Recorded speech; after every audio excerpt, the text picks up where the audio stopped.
You're listening to Drinks and a Movie with your host, Rudy. Spoiler alert. All right, rolling. Here we go. Drinks and a Movie podcast. I am back here with frequent co-host Matt Lackey. Thanks for joining. Hey, thanks for having me, man. I haven't been fired yet, folks. Yeah. So. And today we're going to be talking about Park Chan-wook's wonderful film from 2000, JSA, otherwise known as Joint Security Area, starring a couple like really big actors in that realm. I'm gonna butcher their names probably, so sorry, but Lee Young-hoon, who he's even been in quite a few American films as well. The first one that comes to mind is the Magnificent Seven remake. Yeah. He was in that. Squid Game, currently in Squid Game. I gotta watch Squid Game. Is he in Squid Game? Nice, Yeah, okay. he's in Squid. He's the Black Mask guy. Oh, cool. And then Sung Kang-ho, who is in a ton of movies as well. Most recently, the kind of famous one was the Oscar-winning Parasite, Nice. directed by Bong Joon-ho. But yeah, he's like a heavy hitter actor over there. You see him everywhere. But before we dig into the movie, we're going to do a little Jack Daniels. This is a distillery only release or distillery series that I picked up when I was in Tennessee last May. I haven't tried it yet. This is their straight Tennessee whiskey finished in Oloroso sherry casks. So coming in at 90 proof. And we've been warming up on the Jack Daniels Bonded, which we enjoy and appreciate. There's, we talk about what's like a great bottle at a good price, and we talked about OGD before, but this one I just right up there with, like, for $30, you cannot go wrong with a bottle of the Bonded. So yeah, and I always encourage people because Jack Daniels gets a little bit of a bad rap. I was one of those, by the way, just because I'm like, so you put it in Coke and stuff like that. And same, like I have since even gone back and tried just regular, like old number 7, like 80 proof, $15 drink. Yeah. Just because I'm like, all right, maybe will my palate appreciate it now? And it still is pretty rough. Yeah, same here, dude. I can't do it. But I have appreciated their single barrel offerings more. Like you've had the bottle that's right. 7 gram when I have. And, those are definitely growing on me. The Bonded is a good one. So I do encourage anyone, if you're unsure and you don't know where to start, like try out the Bonded. Like it's not crazy strong. What's the proof? Is 90 on that? It's 100. Yeah. Oh, it is 100. Okay, gotcha. Yeah. So bottled and bond. So minimum 4 years. But I feel like I was told that these are like 6 to 7 or 6 to 8 years. I remember you bringing that up actually when we talked about it last. Yeah. So, it's not like you're getting the lowest, age they got. It's a little older, like 6-ish years, something. Again, 100 proof, and it makes all the difference in its flavor. It's like the classic kind of Jack, like banana flavor with your typical kind of, caramel oak bourbon notes, But yeah, and then of course, and I might bust it out later, but the barrel proof is a really great one. Like all their barrel proof single barrels are just some of the best shit in the game. But yeah, I mean a sherry finished version. Finish. It piques my interest. Yeah. And I can't believe I haven't opened it until now. How many sherry finishes have you had, baby? I mean, the Sagamore, but anything else? Sagamore, Nelson Brothers. Okay. I think I had the Rabbit Hole one. Oh, I feel like I'm missing something else. I feel like we were big fans of the Sagamore sherry finish, just so you know. It's one of the best whiskeys I've ever had is the Sagamore sherry. Yeah. I can't say that I like the nose on this. I don't. There's something kind of off-putting about it, but I can't put my finger on it. It seems kind of light to me. I'm not getting a ton. Mm-hmm. Yeah, actually, I didn't even stick the nose in the Bonded just to compare. Yeah, the Bonded for me now coming after it is way more sweet on the nose, like a ton of brown sugar. Which I kind of maybe I hate to go in preconceived notions, but when I hear a sherry finish, my brain immediately goes to something a tad on the sweeter note. Same. And I'm not getting that on the nose of this one. So yeah, it almost has. I don't know, like a very, very mellow, super mellow, like pepperiness. Oh, interesting. Kind of bright. I don't want to go as far as to say piney, but some kind of tree scent. I guess I'll just say that's piney. Fair. Yeah. There's something to it like that. I'm looking at the colors too. I rarely do the color comparisons, but this one looks a tad darker to me. Maybe I'm just making shit up. I mean, holding it up to the light, maybe like the teeniest little bit darker. Let's see. And I don't think there's any information on how long it's been in there. So this was a December 2023 release. Limited edition. Tennessee whiskey aged in charred American white oak barrels and matured for okay. So 3 additional years. Oh wow! So they did age sherry. Okay, interesting. From Andalusia, Spain. Okay, so 3 more years on top of what I'm assuming the base was probably 4 years for the original. Yeah. So if we're just guessing that, then we're roughly 7 years old. So I guess I'm just still a tad surprised that the proof still only comes up to 90 after aging it for that long. But yeah. Well, I bet you they cut it. I'm sure they watered it down to specifically that. Makes sense. Because I imagine the proof would have been quite a bit higher, I would think. Okay, now it's a little like citrusy, like a citrus oil. Like if you had like a burnt orange, like little oil spray or something. You know what I mean? I think I'm getting there, but maybe just a tad. It's so faint to me. It's a very faint hint of citrus for me. See, now it's mellowing out into a little more of like the caramel and the sherry kind of figgy vibe, just a little bit. I think I just need to open a there we go. Time. Already just popping the bottle with the plastic bottle cap and the like, twist off. Yeah, don't see that too often in stuff you bring over. So. I was almost going to bring Weller 12 today, and that one's a twist off. Is it really? Yeah. For a 12-year? Wow. Yeah, Weller 12. All right, well, I'm going to go in. Cheers. I'm not wait till second sip. Yeah. I'll tell you right now, very different than the bonded. Yeah. So let's sell it right now. Really light, like right light. on the palate on the beginning, yeah. So when I drink the bonded, I get flavor over most of my tongue. Yeah. This one feels like it's going right through the center. I don't know if it's the way I drank it, but I think it's what's the flavors that I'm getting. I'd agree with that, yeah. Okay. So I'm getting a little bit of this peppery sweetness, just a little bit, but it's very light. The whole thing is very light. So it's a little bit tough for me to describe some of the other flavors.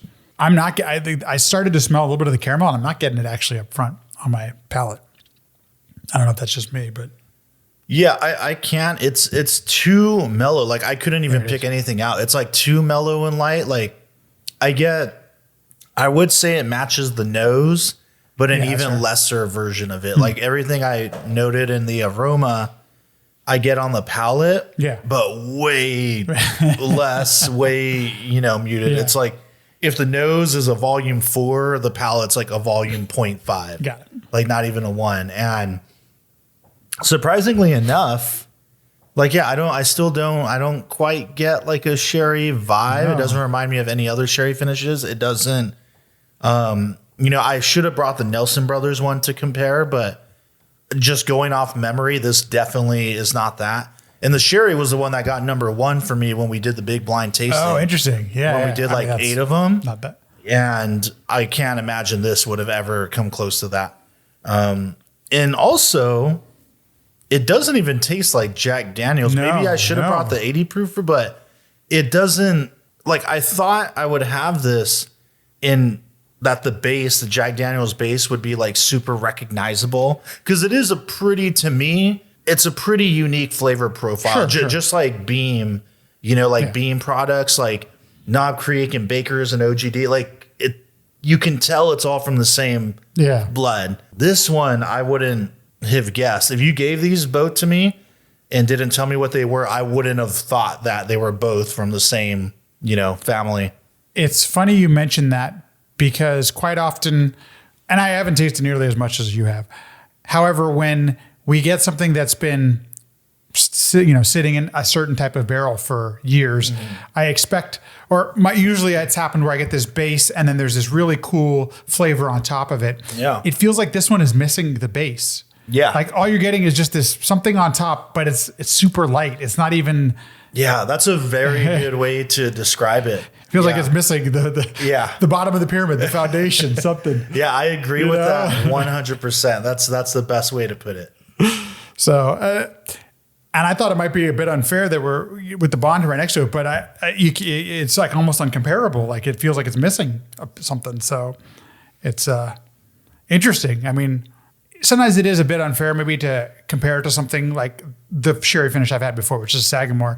But I think maybe it is because they're saying that this should, these sherry barrels create some sort of flavor profile for it, right? And not getting anything. Yeah. Well, if anything, I would compare it to the Like the Sagamore Spirit Sherry Finish Rye, I wouldn't even compare with it because that one is what, like 114 proof? Plus it's a rye. And Sagamore Spirit, again, if we're talking like a family of juice, like they have a very specific that's a good their shit. So for me, I would immediately, my comparison would be, Nelson Brothers, another Tennessee distillery bourbon. I think that one's also 90, maybe 100 proof. So it's in the same area. And this doesn't even come close to that. Maybe I'll do a video where I do them side by side or I blind them. But interesting. I'm going to go to the bonded again. Yeah, I mean, it makes the bonded taste even better than before. Right? Like comparing it, it's like, oh, this You're so right. It's not even like improved. I need to get I should have a bottle of that now. So I'd probably go through it pretty quick. Yeah. That's good shit. Yeah. I mean, I guess it is what it is. Is it cost a lot more or was this one? And it was, I don't remember, but it was probably like $35 as well. Significantly more than the and literally like half it's a $375, so it's like half. And I think the bonded is $700 rather than $750. But we're still basically half for the same price. Even though it's fun, it almost looks the same. Obviously, it's not, but So. I mean, I imagine they're long gone now, like a December 2023 release. We're currently in January 2025. I saw this at the airport when I landed. Duty free or did you have to pay tax? I had to pay taxes, not duty free, but I mean, hey, I took a leap of faith. I was like, yo, a sherry finish Jack Daniels, let's go. Something that we can't get back home. No, absolutely not. But the bonded, and we've talked about this before on our Terminator 2 episode, you can get this. Again, worth a shot, worth a shot. I also got, again, the barrel proof back here if you want to dip into that after. I might. I'm totally down. But yeah, okay, man, let's talk about it. JSA, dude, Park Chan-wook's 2000 film, Joint Security Area. Let me drop the synopsis for all of you. Please. But first, let me say, we always do the spoiler alert in the beginning, but this is another one of those movies where I just want to really emphasize that again. If you haven't seen it, go in blind. I went in blind and that was Same great. Here. Yeah. And it's funny. I showed it to my girlfriend, Sally. She watched it with me the other night and she's like, can I see a trailer? And we watched the trailer and it was the first time I saw it. And I had to tell her, I was like, it's pretty different than what that trailer's showing us. Which on one hand, I see, because the trailer makes it look like it's a balls to the wall action. Yeah. Oh my gosh. Thank God it wasn't. Yeah. And it's not that at all. But I think I see why they marketed it that way. Right. And because it's like a tough one to be vague with because you don't want to give too much away. So was it released in the States? Like in the theaters? I don't know. Okay. I'm not 2000, sure. It seems like I was really big into Hong Kong action at the time, and I got to tell you, before we get into the meat of it, like Korean cinema is a big blind spot in my filmography. I haven't watched very much. So interesting that I'm glad you suggested this before. Oh yeah, man. Do Old Boy next. Yeah, it's, I know there's so many. That's a heavy one. Yeah, man. I mean, to give the synopsis here. How do you break this one down? Yeah, essentially what we got is this movie takes place in the Joint Security Area, otherwise known as the DMZ. The Demilitarized Zone. Which, a real place. Yeah, which is the border of North and South Korea where there's guards posted up. And this is kind of the meeting place. Like when they have to have talks and everything, this is where like all the top dogs like go to chat, and it's heavily guarded. It's also a big like tourist destination apparently, which is pretty crazy. There's a lot of history to it. There's also a shit ton of mines, and even though this story is fictionalized, there are a shit ton of mines actually. Yeah, that is a real thing. I actually learned earlier today that as of 2018, so fairly recently, they took weapons away from that zone. They've taken like one step in the last many decades towards like a little more peace. Where it's like, all right, no one's like armed there anymore. There's no like guns and snipers and shit. Wow, just 2018, just so recently. Somewhere like 18 or 19, but just like very recently. Wow.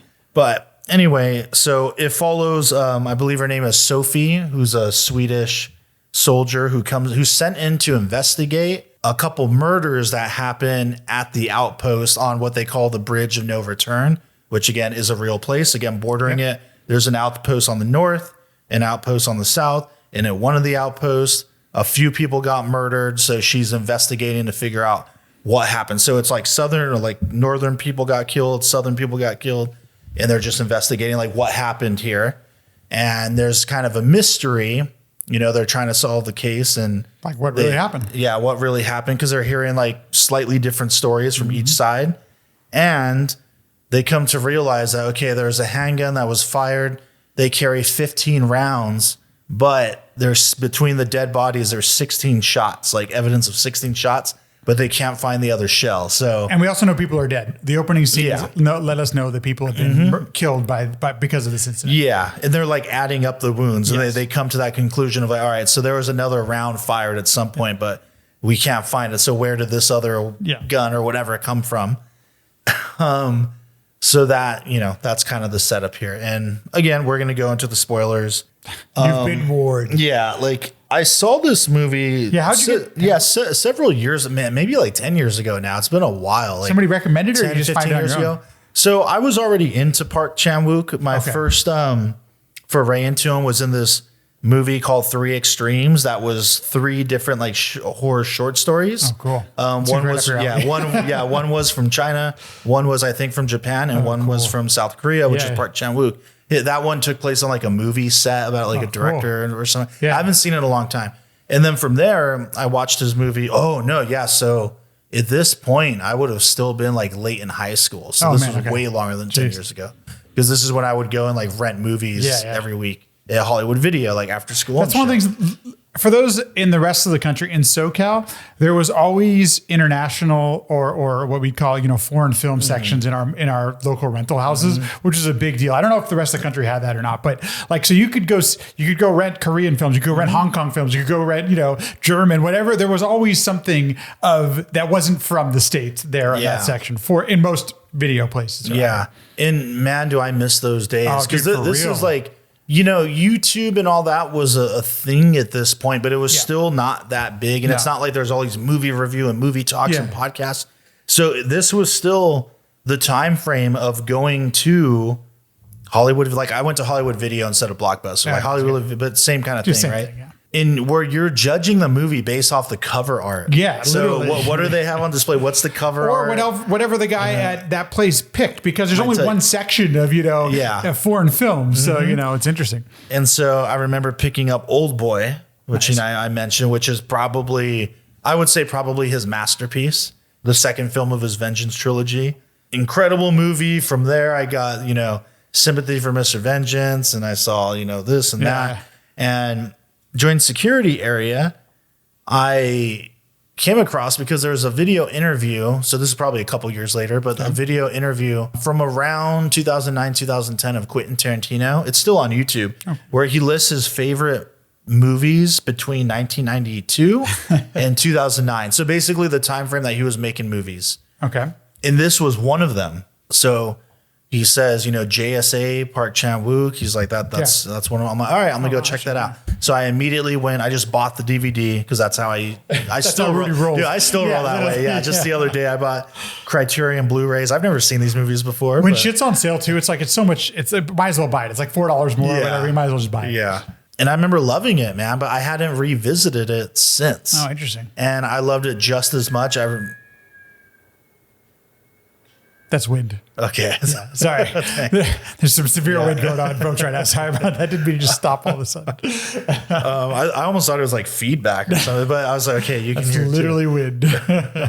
But yeah, man, I watched it. I fell in love with it. I just thought it was so great, and I needed to take some time off from watching it again. And I always wanted to revisit it, but I never did. And finally, I was like, all right, let's do it. And it holds up just as well. It's heartbreaking, you know, and like I said, I showed my girlfriend watch this with me, and at first she didn't really want to watch it. There was other options I think she would have preferred, but I was like, I'm trying to do this on the podcast. And usually she would just fall asleep or be on her phone, but she was dialed in, man. And I think she may have got a little teary eyed at the end, man. like I do. And she was just like, damn, that was really good. I was like, yeah. I can't wait to get to the climax with you. That sounded really weird. I didn't mean it like that. The how the film wraps itself up, because I can't tell you how much I enjoyed this film. Like, loved it almost from the first, the very opening scenes. We get to we experience some things that have happened, but it was very disorienting for me, especially with there's different languages all spoken within the first 10 minutes of the film. Right. So I wasn't quite sure what to expect. I had no idea going into this thing. And so when you see some of the events that happened that are in question here that are being investigated, it's somewhat disorienting. I'm not going to lie. I'm like, who's who and why somebody got murdered. I didn't know anything that was going on. I agree. For me, the first time I saw it, I was like, the beginning almost kind of lost me a little, because it does come across, okay, we're kind of a detective, like almost like a police procedural. I see this on TV, Yeah. And then, it is a little jarring with because part of it's English, right? Because it's like she's, of Korean descent. She appears to be of Korean descent. I think that's actually important to the story. Yeah. And it actually does pay off a little there, but that's important to note that she appears to be of Korean descent. So, and, man, but once it gets into, it's told non-linear, right? So we're seeing the event, we're seeing the aftermath. Yeah.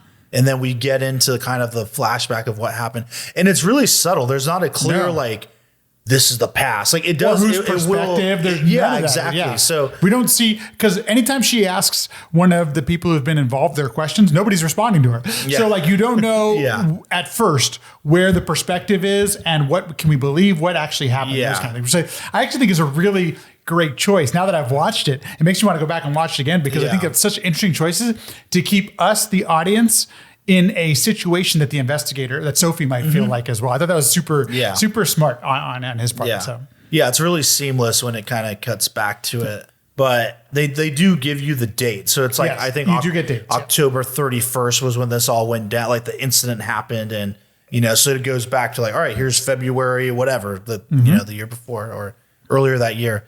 And yeah, man. So it's a little slow in the start for me, but once it gets going and you get into what happened, it's so good. And it feels really authentic to me too, the way they interact. So what we get here, everybody, because I think we have to just go in and talk about it, is, again, people got killed. They're given the deposition, and a critical moment in the beginning of this investigation that kicks off the flashback is they're going to put two of the characters through a polygraph, a lie detector. And one of them freaks out and pulls a gun out and he's going to try to kill himself. And then he decides to jump out the window. So we're already in this crazy circumstance of all right, we got people here that would rather die than be found out. So we know this is, and obviously a lot of tension and everything between the South and North. Historically, this is a big deal. And they're not fucking around over there. They're dead serious over there at the DMZ, man. I mean, there was a war. There was legitimately a war that people who fought in that war are still alive today. So it's, And it's dead serious. So then we get into the flashback of, one of our main characters, Sergeant Lee. So we'll call him Sergeant Lee. Easier than saying his full name. Did not do it service. Yeah. He goes to take a leak and then gets kind of abandoned. I guess they were doing drills, military drills. And they went too far. Yeah, they went too far. And he ends up stepping on a landmine. Dude. So he's stuck. This scene was fucking awesome, by the way, dude. And so he's just by himself and he can't move. And everyone left. Yeah. And two of the soldiers from the North are patrolling and they happen upon him and they end up rescuing him. They save him. I want to highlight that this is the first instance of this film doing something that I absolutely love and is so tough to do. You can laugh and be terrified and cry all within a second. Yeah. Humans are capable of those emotions, but they are so tough to pull off in a film, period. So the masters do it wonderfully. This guy, and within this first scene, we even chuckle at a point. We're scared to shit because his foot's on the goddamn tripwire, Right. So we're laughing, we're terrified, and then we get this. It's such a small thing, but a sense of compassion. This person from the North was like, I know, but what helped? You get the feeling that what good is going to come of this guy getting his foot blown off or getting blown off to shreds? And so he does one decent thing, which at first they started to walk away, but then they decide these two guys decide to help out this guy from the South, which is this whole man. This scene is fucking awesome, man. Yeah, no, it's really good, and it's just a very human moment, all right, well, we got our guy over here, even though we're of these political differences. we're not going to leave them hanging. Dude, right? We're not We're just monsters. people. over We're just here. people Yeah. out here, man. And so, they rescue him. I love he gives them the fuse, like here's your little take memento. this. Yeah. And this begins like the start of a correspondence where now they're writing letters back and forth. And time is going, like weeks are going by. But I love how they show how you get letters to somebody in the. I mean, for us in the States, all we know, at least in my experience, North Korea is like this black box. We know very little about what happens in North Korea. Yeah, it seems very mysterious. And a lot of it is how that country has chosen to live their life, or that their leaders have chosen to live that life. And so, how do you even get communication? And you see them throwing shit, and like admittedly, we find out eventually that they literally just stationed a bridge is the only thing that separates them. They're very close, but even that is a very important landmark in their whole thing. So, in the relationships. Yeah, man. Super cool. Anyway, then letters turns into visits, like going over and hanging out in their little cellar, and they just build this friendship. Over time, and it's really nice to see. I loved the way that they portrayed the friendship and the way that it becomes a friendship. I never served, but my best friend did, and is still serving to this day, actually. And one of the things I've learned just from reading, and you hear from other people, is that a lot of people who serve in active duty are young people, and so these guys are doing young people things. They're farting, they're laughing at the silliest things. They, playing games, they're doing things that you would expect young people to do. And I think that's another human aspect that is so important when there are conflicts between countries that result in war and armies and things like that, is that the people who end up the ones fighting and dying are these young kids. Yeah. And for a moment, these kids get to act like young kids. That's, you get the feeling like this is their release. They're actually getting a chance to act their age, Yeah. Be 21, be 20 years old. And even, it's implied or really like told that Sergeant O, the Sung Kang character, like he's older and he's been through it. He's been to different countries. He's close to getting out. Yeah, he's killed people. Like the North Korean guy. Yeah. Yes. Sorry. But same with Sergeant Lee on the south side, that he's known for being really fast, and they mentioned that he was promoted quickly. Through heard he's a quick draw. Yeah, and man, I love this moment when he's in the given the deposition, I think you call it, before the flashback. And they talk about like, you're known for being like fast at the gun, and because they're questioning him, like, how did this happen? And he says the line about it's not all about speed, it's about, having courage or blah, blah, blah. Right. And I love when we get to the moment when they're talking, and I love, it's almost like the camera angle when it's the three of them sitting and talking and the camera's in the center and it just pans from person to person, like that 70s show. I was going to say like that 70s show, literally that 70s show. And they're having that conversation. And I love these moments of tension too, where he pulls the gun out on them and it almost seems like, they were laughing a second ago, but now he has a gun out. Is it going to get bad? But then they just kind of laugh and it's still fine. And that makes the relationship deeper, that in itself. And I love that Sergeant O gives that same exact quote. And it's like, that's where he got it from. He got it from like the experienced older dude that's been in more shit than he has, You mentioned in the trailer like how it's kind of this, they try to sell it as more of an action flick. And there are so many moments in the film, that's being one of them, where they could have gone the action route. I was almost expecting him to say, when it's not about the speed, it's about the accuracy, or it's about something about being, some great shot or something action oriented. And it's not. It's much more humanistic than that. And we see that throughout this middle section that really fills in, which really, man, it really gets us to care about like these, like we find at least I found myself having the same sort of affinity for each other that I feel like the characters did in the film. And that's a testament to the writing and the filmmaking and all that stuff. The acting, I mean, you get a sense of camaraderie and that there's a mutual respect, but also they enjoy each other's company, Yeah. And they set things up like when the next higher ranking officer or whatever you want to call on the north side, I think it's that same scene where he comes through the water and all that. And so he kicks Sergeant O because he's saying like, we were just down there because of this, because they're getting grilled for like not being doing their job. And when he kicks him and he's just like, I don't give a shit where you been and what you've done or whatever. He's like, that's why you're over here on the, guarding and he's just in the water and you see him. And it's so good, his acting without saying anything. is how he just stays on the ground and he doesn't immediately get up. He's just there, and you can tell that he's unhappy, right? Like his station, and like he's done all this military service. He talks about the scar he got on his eye from like a Libyan fighter or whatever. And he's just on the ground like, fuck, man, this sucks. Like I've done all this military service to have this dickhead come and kick me into the water and tell me what to do and just be an asshole. And later on, when he does what he does, it makes sense. It's like, oh yeah, you took your opportunity to whack that guy. At the same time, I never got the sense, and maybe you did, but I didn't get the sense that any of these individuals were looking to betray their job, their service, their country.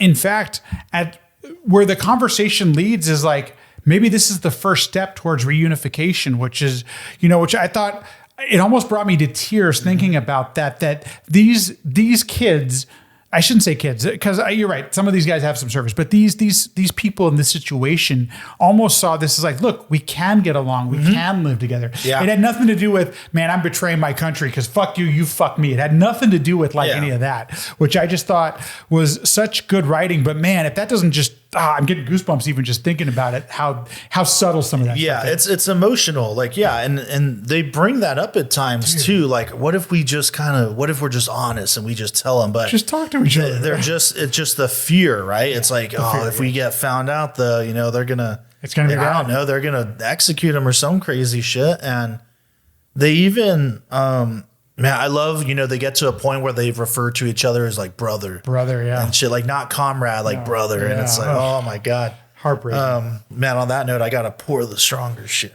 Bring it in. I think that's one of the things that it's so tough to do, but maybe it's because I'm a dude and I have close dude friends that like I can relate to this. That like, there are certain things that are just so, just being friends with someone, being friendly, and how important that is. And maybe it's the hippie in me, but it's like, that's how maybe we get along in the future. Like if we can all just get along, like if these two soldiers can do it, representing, trying to defend their countries, why can't everyone else do it? Right. One of those things, kind of thing. So what are we looking at? Okay. Now we got to take a pause. Yeah. So we're just back or not back, but we've done this before. This is the Jack Daniel's single barrel proof. Yeah, man. Bring it on. This one coming in at 131.5 proof. So we're jumping in quite a bit. And these are 131.5. 131.5. So if I start slurring, folks, what's going on. And this is another one, like, man, if you think you don't like Jack Daniels, just try one of these bad boys. Like, this is among the, like, besides their special releases, which is like the best shit in the whiskey game, these are unsung heroes. They're like $60 to $70. And you can get them. They're available. You can get them, man. Single barrel proof. That's where Jack Daniel ought to be. Thanks for bringing on bringing the third bottle. Yeah, no, I'm glad I brought it. But it's, and we get another scene. We're talking about how there's still tension that pops up between them. There is a point, because a lot of what's happening is Sergeant Lee on the south side will bring them like, cigarettes or little desserts and treats. Yankee, the Yankee stuff. Like all the American stuff. And they're just like, man, all this Yankee stuff is way better. Like we don't get moon Yankee pies like this. Like we don't get this shit in the North, And there's one point where Sergeant Lee tells them, he's like, and this is towards the later half of the movie, but he's like, what if you guys just come with us? Yeah. Like just come over here. Yeah. Because they're talking about how, like, man, the South gets the dopest. So he's like chewing on the moon pie. And I love that it gets dead serious. Yeah. Dead. And he even spits it out of his mouth. That's such a good. It's such a great scene, dude. Spits it out of his mouth. It makes you chuckle at first, by the way. This is what's so fucking brilliant. You get this laugh because it's ridiculous. I'm spitting out the whole thing. Yeah. But then dead silence in the room. Yeah. And everyone's like, oh shit, it just got serious. Yeah, like we're talking about defecting. Like that's a bad word, man. You can't throw that shit around lightly. Oh yeah. So, and you get this moment of like a little bit of humor, but also that tension. And they're all like, all of them are feeling it. Like the room is thick and it's silent for a moment. And then I don't even remember what he says, but he ends up like turning it into a joke and he like puts it back in his mouth and then puts his hand on his head and all that. So gross. But yeah, and basically it comes down to like, we're not that. tight. We're not defecting, but I love, though, through that scene, it doesn't affect their friendship. I mean, in a way that like we can't continue on doing what we're doing. Like, I'm sorry, we can continue on doing, because that's another thing I relate to, man. Like, you know, you might have some serious, you might see things very differently. I know I have some friends who we see very different, you know, politically or what this and that. Yet that doesn't affect, at the end of the day, we're still friends. We still love each other, you know. And that's one of the things, a lot of that isn't just said blatantly. It's just, you know, through their actions. That's the subtext of what's happening. And I just freaking love that. They're like, first of all, you don't have to be so blatant about it. And then secondly, it's so real. I think a lot of people can relate to that. It's really well done. And one thing we got to get to is the one soldier that tried to kill himself by jumping out of the building. Dude. So it's a while before he gets pulled into it, but and I didn't know who that was, by the way, when it first happened, because I'm not aware. I hadn't distinguished who all the characters. I'm like, who's the guy who jumped out? I eventually want to know who's jumped out, And I know they show us the faces, but for me, I was so disoriented on some of the things that are happening. I didn't realize who the person. I knew it wasn't the main. It wasn't Lee. So that's the one thing I did know. It wasn't Lee. Yeah, so he's the dude who's posted up with Lee. Yeah, it's so good, man. So good. Sorry. Really levels it up. Holy cow. But eventually, you know, Lee tells him like, hey, man, like, I want to show you something. Like, come out here with me. Yeah. And he's really scared. He's really apprehensive. And there's this great, powerful, simple shot when, you know, they're crossing the bridge of no return. And literally, like, the border is a concrete, like a thick, like 1 foot concrete line in the ground, man. And we see them at the DMZ, like when they're patrolling and when they're all just standing there and shit, which apparently I learned that it's very like a massive honor for you to get that post to be at the DMZ. Really good, and you have to be at least 5'9" to do it. And all the guards there are like Taekwondo black belts. Oh my God. Yeah. Wow. So you're like the cream of the crop. They're literally defending your country. Yeah. When you're doing that and shit. they just fucking have to stand there and stare at each other all day, which is great. Like that shit's still happening, right? Like it's crazy. It seems like it would be like a past historical thing, but they're out there doing that. Like right this moment. They're defending it right now. Yeah. Like they're just standing there, like arms crossed and shit. Like anyway, crazy. Doesn't that seem... Yeah, I don't want to go with that, but like, doesn't that seem fucking crazy in 2024? That shit is that's still 2025. Yeah. No, it's sad. It's heartbreaking. Yeah, but there's a shot where he's just like staring at the ground, and they just show the line, and then he puts his foot across it, and just how much power, like how much fear this man has of this, like literally this line in the ground of like we can't go over there, like. The worst thing is going to happen if we go. We can't possibly do it. Could be an act of war. Who the fuck knows, right? Yeah, man. Jesus. Like we can get killed over this shit. Like whether it's the North or our own people, you know? The prison, stakes, whatever. This is one of the things I loved about the film as well, is that the stakes literally could not be higher. Could be all nuclear war. That's all, yeah. North Korea has nuclear weapons, you know? It could be nuclear war.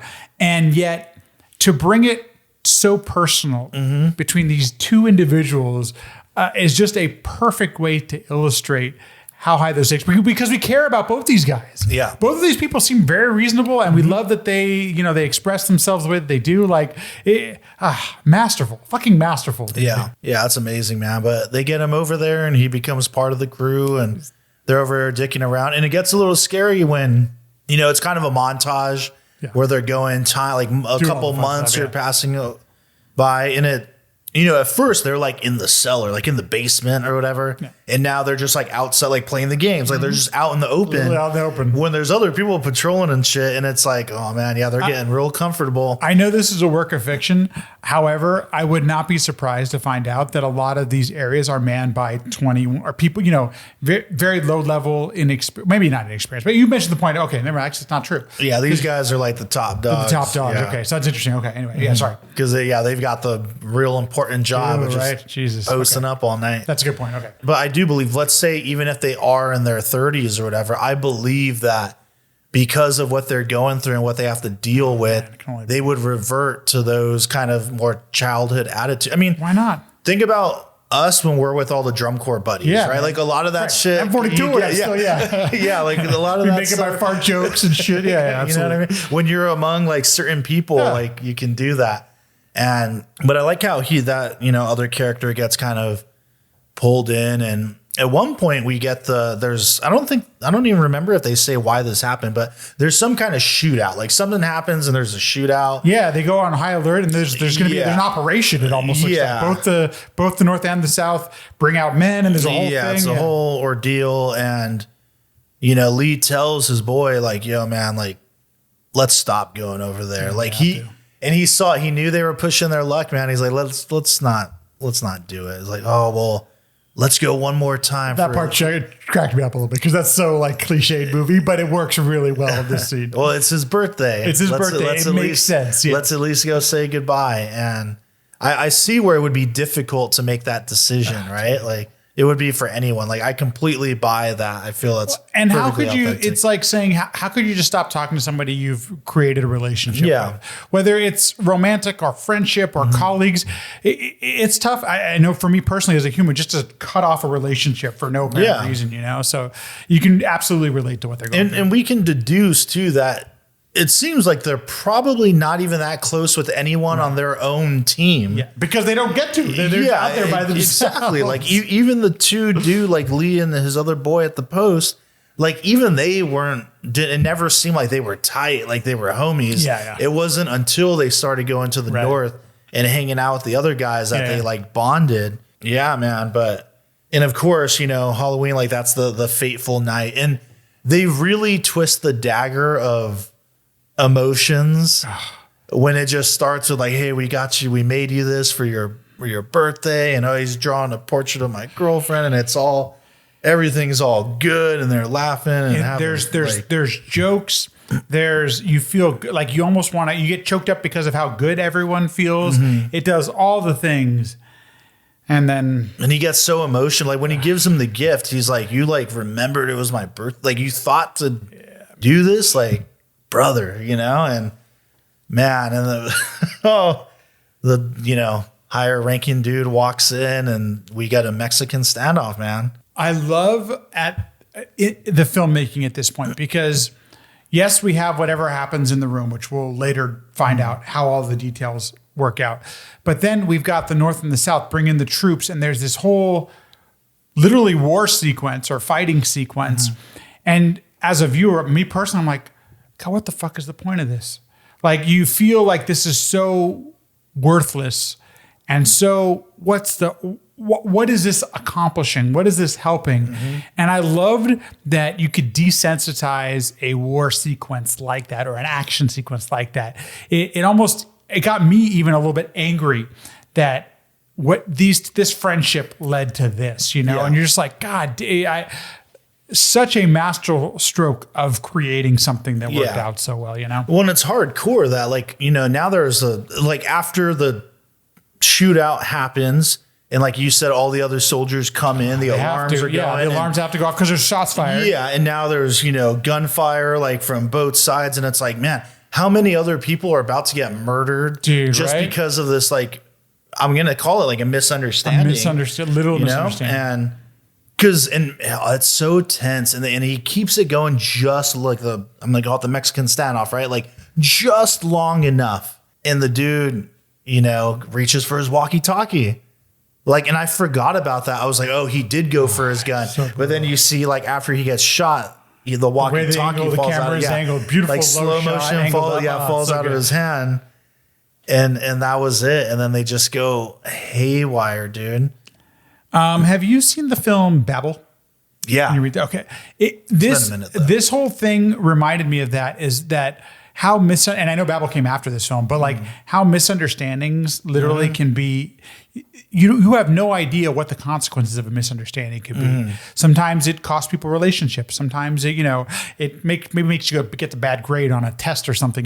There's so many different degrees, and it's as humans we're just. It's almost like sometimes it feels like inevitable, like we can't get past some of these things. And that's somewhat what I felt when I was watching this whole sequence of events. But at the same time, it's heartbreaking. It's the part where I get choked up the most. I'm just like, it's so sad. It's so tragic. And I felt that way because of all of the stuff that had been done before to develop up to this point. And you realize like how, when eventually we're gonna get back to Lee giving his deposition, you're like, how do you even tell an investigator that? Like, how do you even describe how just a simple misunderstanding led to this, led to this, led to this, led to this? Yeah. There's just no way, it's almost hopeless. So. Well, and even before that, like, how do you tell them, like, yeah, we were going to hanging out with them. Yeah. We were having fun, smoking cigarettes, and all these kind of things. And you almost wish it could be that simple, right? Like, you almost wish, like, just they'll understand, right? Yeah, just tell like, them. You were bored. You're just sitting there facing each other nights on end. But the other hardcore part that I forget, and this speaks volumes, is, first the dude whose birthday it is, he gets shot, the one that had the dog, and, and then, of course, I'm going to call him the general guy. I don't know. And then Lee puts the gun to O's head, and he pulls the trigger, dude. And he just gets lucky because the gun jammed, but he went for it like he was going to kill him. And in the end, that's what's crazy, right? In the end, had that gun not jammed, ultimately it would have been the South guys killing all the North dudes, Yeah, because O never pulled the gun on him, There's a lot of great stories, and I need to watch more of them about duty and things like that. And immediately, as soon as there is conflict, all of these characters go back into what their duty is. And like it snaps into it immediately. And it's almost jarring as a viewer, but I'm just like, this is their job. This is like what they were trained to do. You realize how important their job is too. Like they do care about defending their country and everything. Mm-hmm. And I agree with you, man. It's heartbreaking at the same time. You're like, oh, these guys they're doing their job. This is what they're supposed to do in situations like this. And it's fucking horrifying. Yeah. And I think it's like, like all the training and everything comes out, but I think it's purely like self-preservation. Like in those moments, it's like, they're not saving the North or the South. They're saving themselves. Like you think interesting. Yeah, he fires at O, not in his sense of duty for country, but because he is afraid that O's going to kill him. Oh, wow. I'm not sure I read it that way. I don't even think like ego, but it's survival. Like, and we don't. Oh, I got to get out of here alive. I have survival. To live. I have to live. Yeah. And the crazy thing too is, like with O talking earlier about, it's about being like calm and being cool and all that.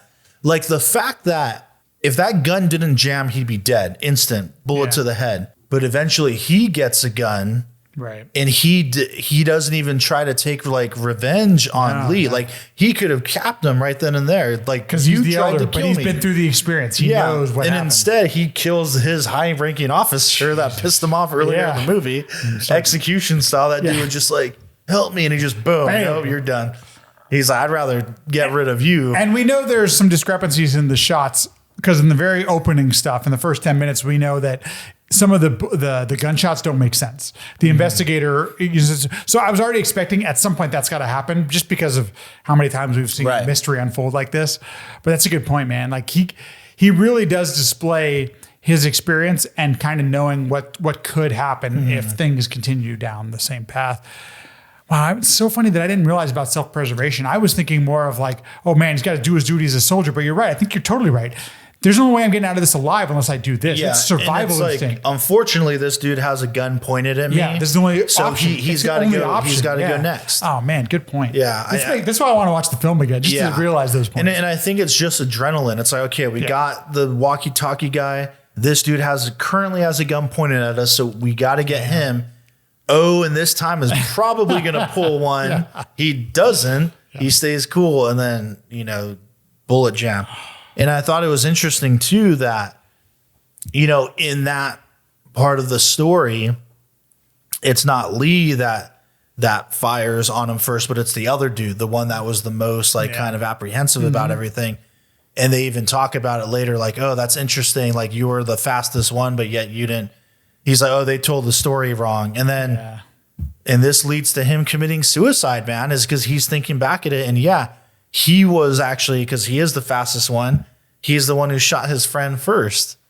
It's brutal. And brutal. Again, that editing, right, where they replay it from like his perspective of him shooting first, and it goes right into him committing suicide. It's really heartbreaking. There are a shit ton of studies that tell us that our memories are unreliable. And I love the way that the editing kind of conveys that, it's not that it sounds right, it's just how we remember things. there's always a perspective. There's always a perspective. And so, trying to get rid of your bias or anything, it's nearly impossible because you only know what you know. Yeah, right. And the editing and the presentation of the last 20 minutes or 15 minutes of the film just do a great job of kind of highlighting like, I didn't even realize it at the time what I had done because you're acting on instinct. To your point, you're trying to get out of there alive. That's a great point, man. Yeah, man. It's gnarly, dude. It's hard. It's absolutely. I mean, it's literally heartbreaking. I mean, you can't watch it without your heart breaking. Yeah. And then the North dude, man, just like, yo, tell him that we caught you or whatever, and just run off and I'll take care of this. And that scene when they have to meet face to face and sign the papers or whatever, and they go over the depositions. And this is another good moment where they're just staring at each other. And he knows that dude's about to talk. Knows he's about to talk. He's going to give it away. The honorable thing. And he just throws the table on and pushes them. And, it's all about, like, screw you capitalist pigs. And, capitalist, right, like, capitalist long pigs. Live, the North, and I serve this and that. And makes this whole scene that gets them out of it. That gets me emotional, too, because, like, it's rough, man. He's stepping in for his buddy. I mean, he's literally making a choice for his buddy. And he's got to put on this whole show. And I like the subtlety too of, because there's a point where Lee like grabs Sophie, the investigator, and is like choking her out and all that. And, he gets choked out during that scene, the deposition scene. And she says later, I love this when she like pulls her collar back and she's bruised. She's like, yeah, you left this mark on me for days. And she already knows at this point, and she calls him out like, yeah, interesting that you don't have any bruises when that like other grown ass man like slammed you to the ground and choked you. She's like, okay. I also think that she does a great job of trying to keep indifferent and trying to get to the truth. I really appreciated her character because when she starts to realize, I mean, if somebody had attacked me, I'm not sure how I'd be able to look them in the eye and have a conversation with them after that, right? Like, fuck you, I'm gonna, and so the fact that she stays deferential, I just think is such a testament to her character that like, and then we find out a little bit more about her and her father and everything. And that's why I mentioned earlier that like her appearing to be of Korean descent is actually important to the story because we find out about her father and why some of those things might be important to her, that maybe we have more in common than we have, differences, the North and the South. So I thought it was interesting too, when the other head of the United Neutral, whatever. Yeah, when he's talking about, because I think they all found they were getting, I think so, that they were getting to that conclusion. And he says something, I don't remember the line, but something, this is when, because they're taking her off the case because her father had communist ties to the North or whatever. And he says something to like, hey, so a lot of times like keeping the peace is not letting the truth happen. It's like, sometimes you got to like just hide the truth if you want to keep the peace happening. So let's not even get any further than this. This is whatever. Everyone signed their document. Let's just, end it now. It's why if you enjoy this film, I would think I'd suggest Babel because there's what happens at the micro and then these macro implications. And it's so unfortunate that a lot of some of the same cycles we seem to repeat as humans happen because of what happens at the macro, yet they could have been changed or actual change did happen, when it was face to face, when it was two people just trying to figure something out or a small group of people trying to figure something out. And that's the kind of shit that breaks my heart because I feel like I feel like so often people die for big picture things, and it's so much more personal than that. And this film, I think, does such a great job of highlighting what that personal looks like, what it looks like for four people just to be in a room and enjoying each other's company, which quite often, more often than not, regardless of where you are, what you live, whatever your political viewings are, we have more in common with each other than we don't. That's stuff that we disagree on. And it's why it's still so frustrating, when you see things like this where, okay, they're still going to have a DMZ, still going to be North Korea, still going to be South Korea. At the end of the day, not much has fucking changed, which is so sad. Yeah. Yet there was this moment where, the North and the South got along, and that's what's it's literally, as we're talking about it, my heart still continues to break when talking about it. Yeah, man. It's brutal. And just the fact that people live under like so much fear too, right? Like, but both these dudes, man, that They knew. made it out of there would rather fucking die because they knew than the like implications, live with what had happened. So and, brutal, right? So a couple of shots I got to bring up in relation to that is because so many good ones. After the incident happens and he tries to cross the bridge and he like falls and the other soldiers get him and pull him back and how it's that overhead shot and he's just like dead inside, like just staring up like, man, friends just got whacked for no reason. And when after he commits suicide and there's just a shot of the fuse and like the blood coming over it, dude. Oh my goodness. And then of course the final shot of that like photo from earlier in the movie. My God, dude. And it's like the one picture in history that no one would ever know, but it just so happens to have like all four of them in the frame. And the way that it pans from, it's freaking fantastic. Yeah. Such a good shot. Yeah, man. Joint security area, everybody. I loved it. So glad that I didn't know much about going into it. So thank you for not spoiling, not giving me any heads up, and I had no clue. And I'm excited to, dive into the filmography of. What would you suggest after watching this film? Old Boy. Okay. Old Boy is probably the masterpiece, but you got to brace yourself because like they do shit grim over there, man. Like his Vengeance trilogy, grim as fuck. And Old Boy is like, I put it in the pantheon of like the all-time great movies, and it actually had a theatrical re-release last August. For the 20-year anniversary. Wow. Okay, cool, yeah. And Michael Ting actually went with me after he had never seen it before. He went in blind. There's a whole Vengeance trilogy apparently, by the way. Yeah, the third one, I don't care. And they're not connected. It's only films, it's only connected by the theme of revenge and how it pulls like not just you in, but how it destroys and erodes everything around you. Jeez. So he really gets into, it's not like, it's not John Wick or anything. Where it's like cathartic and you're like, kill the bad guys. And you go and you're cheering for it. You're like, oh man, all these other poor fucking innocent bastards are getting like roped into all these people have nothing to do. But, and just the, how it doesn't go to the way you plan and all the problems that happen because you made a decision, so you just got to see it. Sure. For the first one, Sympathy for Mr. Vengeance is like one of the most grim movies. Like I feel like after I watch it, the world just becomes gray. Like the world's gray for a few days. I don't know why I'm laughing at this, but it just sounds hilarious. No, dude, it's like that. I'm just like, man, fuck, dude, life is rough. Yeah. Well, I got to tell you, the director sounds like an interesting dude because he gave an interview where he's like, yeah, just ignore my first two films. This was like JSA was my first film. And I'm like, what? And there was, it sounds like there was some studio interference and some other things that put him off to this. But like the fact that he quoted that, I'm like, okay, I already believe this guy.